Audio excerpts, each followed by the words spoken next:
சரணம் அடைந்த தருமனுக்கா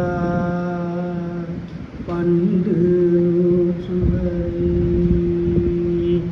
மரணம் அடைவித்த மாயவன் தன்னை வணங்க வைத்த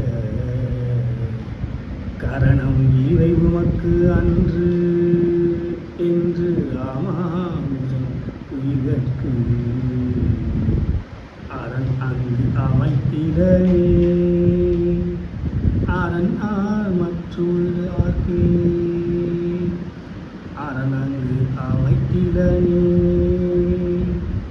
அரணார் மற்றுவார் உயிர்க்கே. திருவடிகளை அடைந்த தர்மபுத்திரனுக்காக முற்காலத்தில் துரியோதன் முதலிய 100 பேரையும் ஆளும்படி செய்த வியக்கத்தக்க வலிமை கிடைத்த சர்வேஸ்வரன் தன்னை வணங்குவதற்காக அடைவதற்கு உபகரணங்களாக வைத்த இந்திரியங்கள் இவை உங்கள் உபயோகத்துக்காக வைக்கப்பட்டவை அல்ல என்று உபதேசித்து எம்பெருமானார் ஆத்மாக்களுக்கு பாதுகாப்பை செய்தார். அவ்வாறு இல்லையே இந்த அருமையான ஆத்மாவுக்கு வேறு காப்பாற்றுவது எவருமே இல்லை என்றவர்.